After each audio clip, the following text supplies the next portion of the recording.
We're here 1 week later. Welcome back to Damascus 432.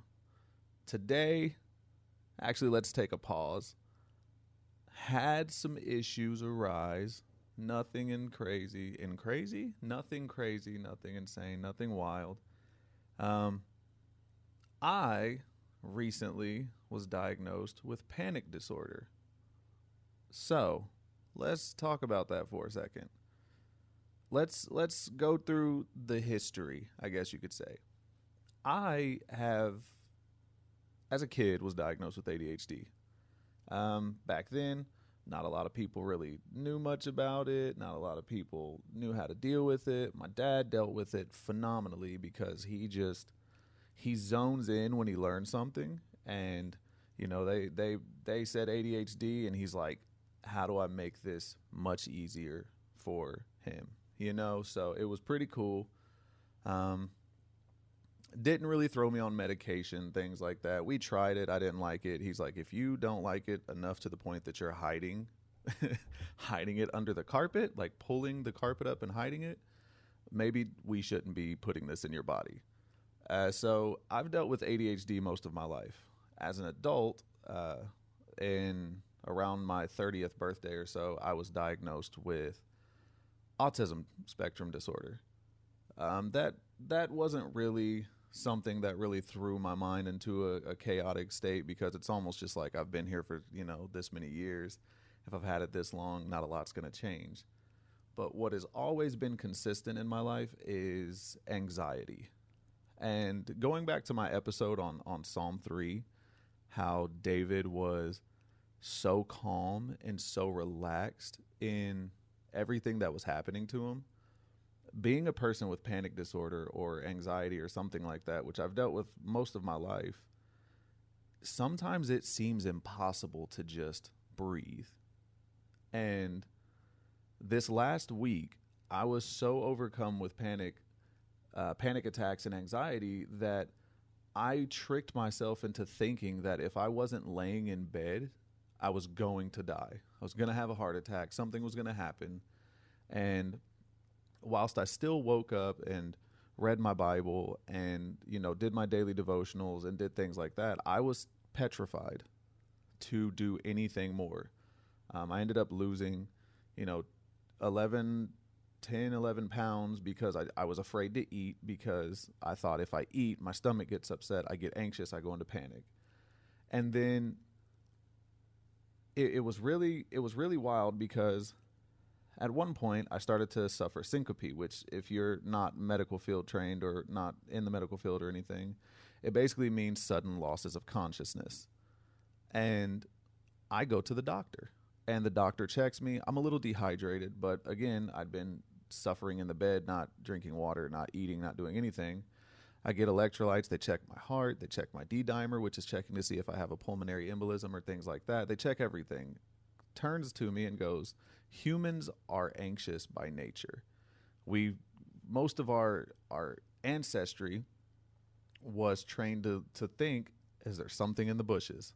In the African, like Sahara, it was, is there a lion over there? Like, we've been trained to be hypervigilant. And now that we're in these homes with air conditioning and things like that, we have there's no more bear, there's no more lion.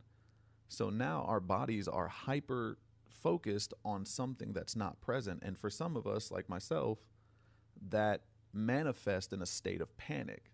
Now, my dad is pretty funny, because I had to work on his car last week, mid panic attack. And he's like, yeah, if you fall down, was that my zipper? Sorry, I have zippers on my sweats, and I like the way it sounds when I move them, so excuse me. But he's like, let's do it anyway. If you fall out, he's very, very, very well trained in the medical field. He's like, if you fall out, no better person to do this in front of. And for a moment, I was like, this dude does not care about how bad this is. He doesn't care that I'm sick. And then a thought hit my mind of like, when has he ever not cared? Like, he's going to know if something is wrong based on the 20 plus years of experience that he has. If he came into my home and saw this is a bad situation, he wouldn't have given me water and been like, yeah, just rest for a second. We'll go outside here in a minute. He would have been like, we're going to the hospital today. And it's funny that over the last 24 to 48 hours, I've had this strange, almost like eye-opening experience. Is that during the Psalms, even though it doesn't like say it directly, you can tell by some of the writing. David was probably under panic as well. David was probably suffering from a lot of anxiety, but because of his trust in the Lord, it never took over his life like it did mine for this last week. It never completely shut him down to the rest of the world. Like, I was afraid to go outside and play with my sons, you know? And it upset me, because if I cherish anything in this world, it's my children. And I know a lot of parents feel that same way. It's like the rest of the world might be chaos, but those beings that came from us, they give us our peace.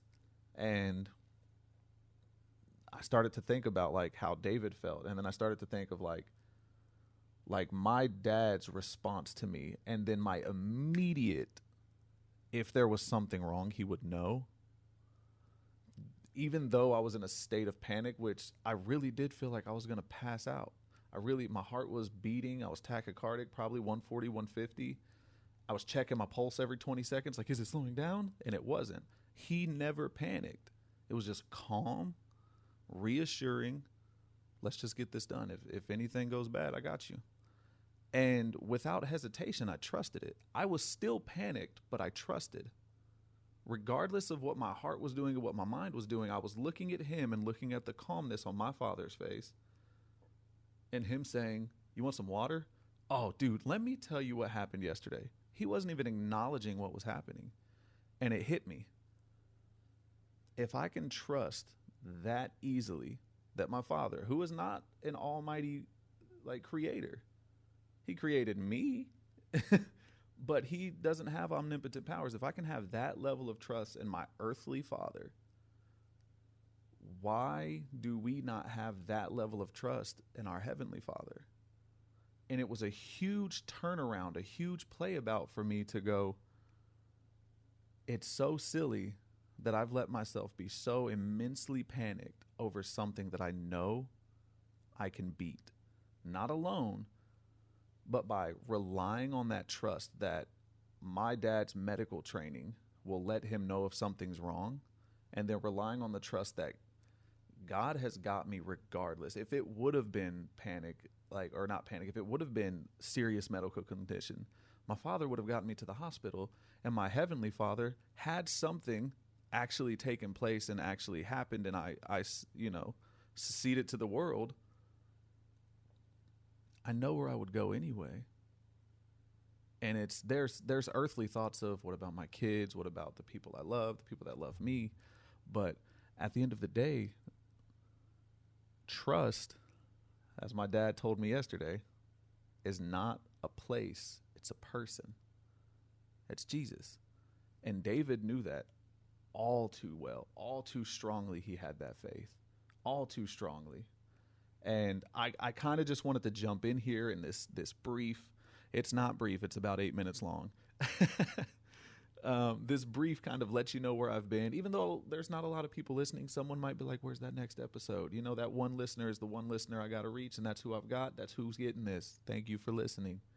But I just wanted to kind of bring it here and let you know, like, guys, I deal with stuff too, you know, like this podcast is awesome and I love doing this, but it's like, there's still stuff going on in life. There's still this panic disorder thing. Like, it could be lifelong. I'm going to take control. I'm going to take charge of my mind, you know, exercise more, stop being afraid of things. And I'm going to trust that God has a purpose for everything. And if this is training me to be steadfast in the face of fear, in the face of uncertainty, through him, through prayer, bring it on, dude. I'm ready. You know, like, I know that sounds crazy because you think like bring it on and then it happens and you're like, oh no, take it away. But in essence, we have to go through our lives like David did, pure faith and confidence that God is always going to be on your side, regardless of the outcome of what the earth brings to us, what the enemy brings to us. God is always on our side. So, I'm Jeff. And today, welcome to Damascus 432. So, we're going to continue with our our book of Psalms travels, and walking through the life of David. Well, not the life, but some of the stuff of David and Absalom and all the writers of the Psalms. And we're going to be diving into Psalm 4. So, Psalm 4 is a very powerful reflection on trust and peace and the sustaining presence of God in times of distress. Ironic, right? Well, this was written by David, and the psalm follows the emotional current of Psalm 3, yet it shifts the tone from that desperate crying to confident rest. And whether we're lying awake at night with our burdens or walking through public pressure like I have this last week with all this chaos, Psalm 4 is offering like divine invitation to just trust God and rest well, like just rest. And we're going to walk through it verse by verse, and we're going to take everything in. Okay. So, verse 1 is a plea for divine justice and relief. If you guys can hear that humming in the background, this is not part of the psalm. This is just me. Side note. It's real hot down here. I live in the South. It's hot. And I typically turn the air conditioner off so that I can get like pure silence while recording. But it's hot enough to the point that even with my air on, it's like 78, 79. And once that temperature kind of skyrockets up there, later in the evening, the house might hit the 80s. So if I keep the air on right now, we can keep it within the 70s range, and I'm okay with that. It's a little hot, but I'm okay with that. So anyway, let's continue. A plea for divine justice and relief in verse 1. It says, "Answer me when I call, O God of my righteousness. Thou hast set me at large when I was in distress. Have mercy upon me and hear my prayer." So David is opening up with urgency. The "answer me when I call," he's not offering like a ritualistic prayer, but he's crying out to the covenant-keeping God who has delivered him in the past. "Thou hast set me at large" refers to God delivering David from like really tight, aggressive, oppressive situations that he'd been in his life. And he's saying like, you've done this before, so I know that you can do this again. And theologically, God of my righteousness, it anchors David's plea not so much in like the personal merit, but in God's covenantal like faithfulness. And righteousness is attributed to God, not man. This verse is capturing the heart of faith by pleading with God based on his character and not the character of us as men and women. It moves forward into verse 2 by confronting the opposition, where he says, "O ye sons of men, how long shall my glory be turned into dishonor? How long will ye love vanity and seek after falsehood?" Selah. There's that Selah thing again that we talked about in chapter, I think that was number 2 or number 3. Now, David is speaking directly to the enemies, like his enemies here. And my glory is likely referring to either his royal calling or his integrity, but both were being scorned during the time. And vanity and falsehood speak to deceptive propaganda, the manipulation and rebellion, and probably the lingering sentiment that was being carried from Absalom's revolt against him. And spiritually, the verse kind of challenges the listeners, or those of us, the readers, to examine our own affections. Like, are you chasing false securities, or do you love empty things? Like, when you wake up in the morning, do you pray immediately, or do you go on TikTok? It's loving what's empty is loving anything that doesn't fulfill your purpose based on God's desire for you. We move into verse 3. The set apart confidence is what I've titled that down right there. But know that Jehovah hath set apart for himself that is godly. Jehovah will hear when I call unto him. This right here, that's confident declaration. Like that's a call of just, I know this. I know what's going to happen. And the words or the use of the phrase set apart implies like favor, election, intimacy, and okay, stomach, calm down. And David knows. You see how everybody trying to distract me? My stomach, my text messages going crazy. My goodness. David knows he is not just another man crying out into the void. He belongs to God. Godly here does not mean sinless. It means loyal. Because David had his plank, as we all do. But he was a loyal and a covenant-loving servant to God. And David models trust. No matter what the world says or does, God will hear his own. He heard David. And in verse 4, we get anger and reverence, right? Stand in awe and sin not. Commune with your own heart upon your bed and be still. Selah. Excuse me.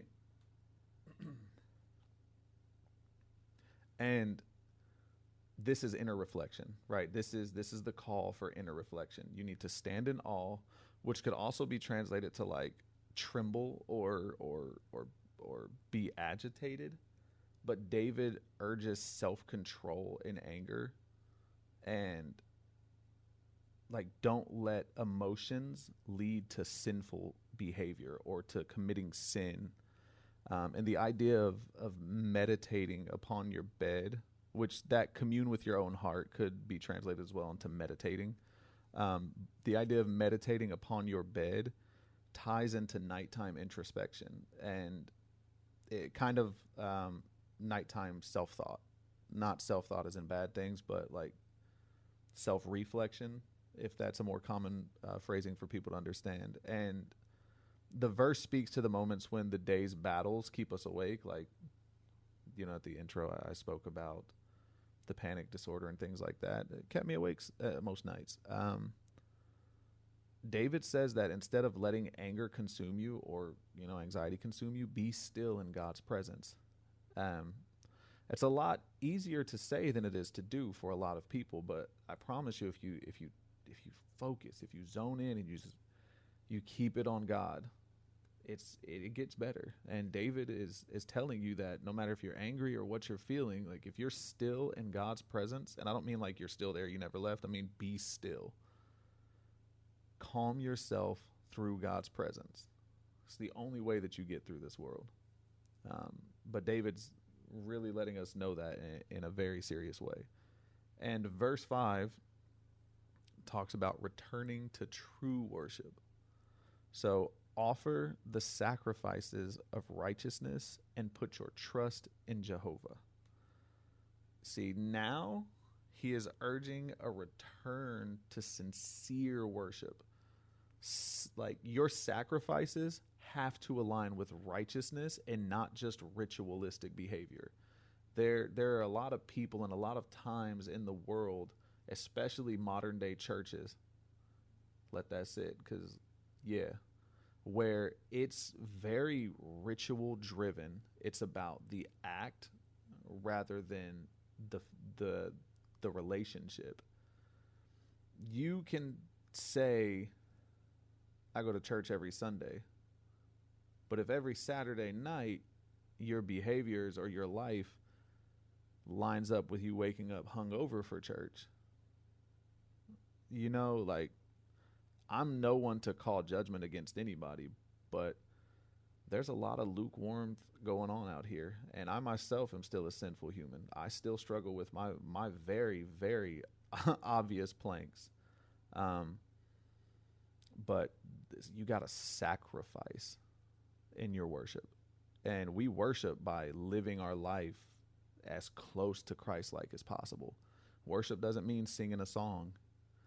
I mean, they're great songs. Don't get me wrong. I love to listen to worship music, but worship is a lifestyle, not a moment. Um, it's a heart posture. It's everything that you do. If you do it with your heart in the posture of heart in the posture, come on now. If you do it with your heart in the position of everything you do is to glorify Him, you worship endlessly.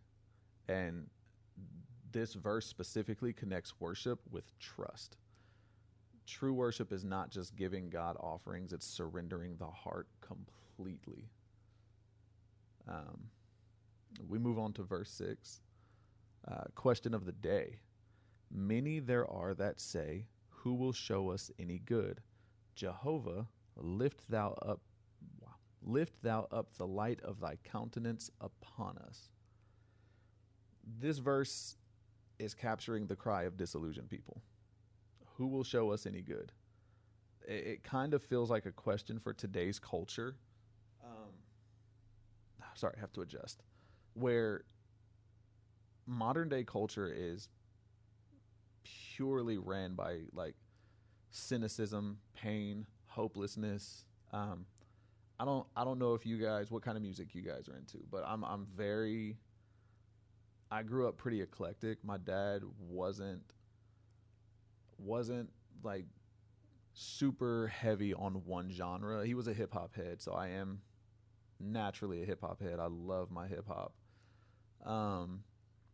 But today's music, if you listen to it, it's hopelessness, it's pain, and listening to music will put you in a very weird mental state. If you listen to like angry gangster rap, you're probably gonna be a little more irritated that day. If you listen to super sad emo rock stuff that I like, probably put yourself in some bad ways. The cynicism is the biggest part, especially like modern, even without entertainment, without all of Hollywood influence, there's cynicism and hopelessness in everything. Our daily lives are just filled with it.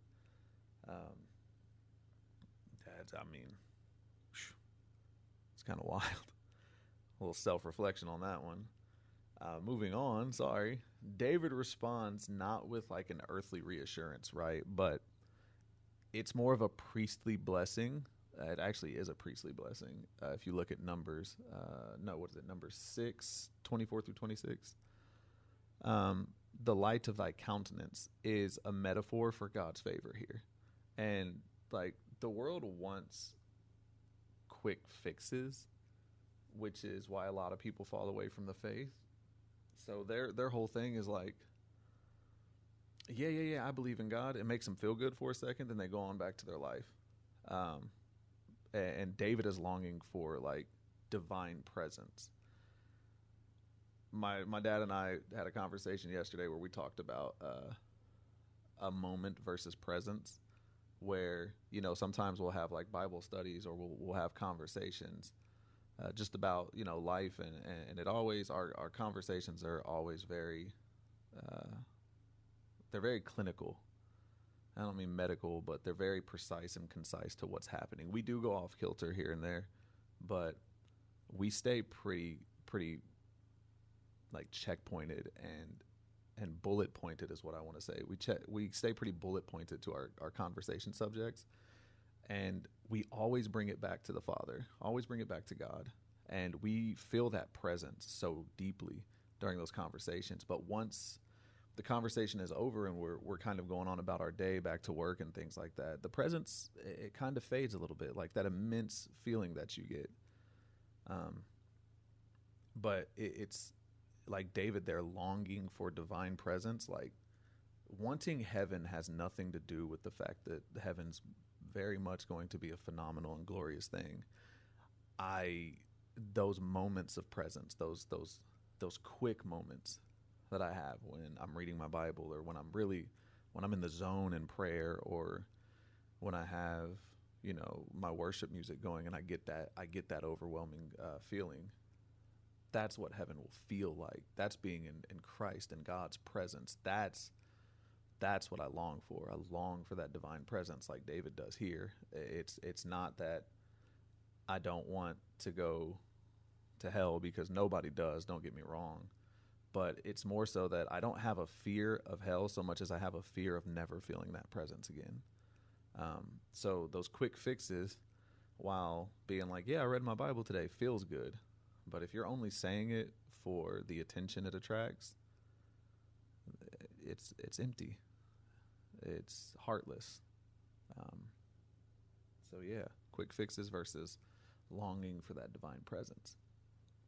I'm gonna keep doing that, guys. I will go left and right and all over the place. I told you I had ADHD at the beginning. I don't know why you guys expect anything different. Jeez. Verse 7. This is a joy that's greater than gain here. At least that's what I've titled it. So, thou hast put gladness in my heart, more than they have when their grain and their new wine are increased. Now we're working in contrast.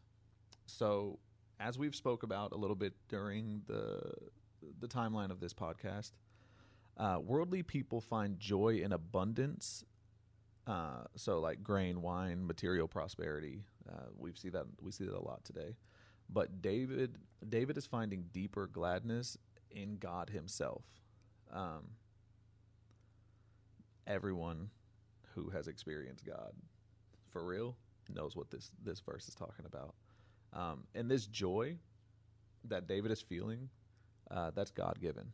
Thou hast put in there, that's God-given and surpasses like circumstantial happiness. Like David's not just relaxing and he's like, oh man, nobody's attacking me. Whoo, I'm happy right now. No, he's like, God has given me joy to like the moment to seek him without the threat of death hanging over my head in this exact moment.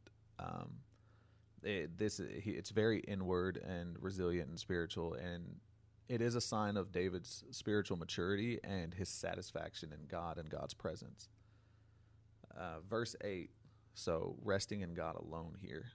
The peace will I both lay me down and sleep, for thou, Jehovah, alone makest me dwell in safety.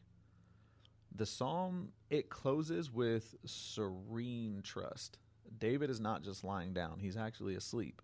And we talked about that in Psalm 3 as well. This is the fruit of faith. Resting in the sovereign protection of God, even when circumstances scream otherwise. When life has barreled itself or balled itself into like a concussion grenade and just bombed itself at you, just barreled it to your face, threw it at your face, and the world is taking over, and it feels like you're like that hopelessness sets in and you feel like nothing is going to fix this. I'm stuck like this forever. This will never end. Go to sleep. Take a nap. Because the crazy thing about sleep and rest is that you have to trust God to be able to sleep. And even though the problems will most likely be there when you wake up, your mind is going to be refreshed. The body will be refreshed. You'll be in a different state, more capable of thinking and working your way through it with God's direction. Note the word alone in there. No army, no counselor, no riches, just Yahweh. Just God has provided David's true security. I thought that was a good one. That's a good one. Psalm 4 is a great one. Psalm 4 reminds us that peace is not found in having everything go right. It is found in our relationship with God. It is found in a world of false hopes, sleepless nights, debts, chaos, bills, don't know where the money's at, all that kind of stuff. We're still called to stillness, trust, and intimate, heart-filled worship. It doesn't matter if you're wrestling with anger, anxiety, pressure, uncertainty. This psalm is offering a better path. It's telling us, draw near to God who hears, saves, and gives rest. thank you guys for joining me today. Pretty abrupt stop, but that is the end of it. But yeah, thank you for joining me on Damascus. I hope you guys, enjoyed the episode, like it, share it out, leave a review, and, tonight, don't forget, sleep and rest in God. Y'all have a blessed one.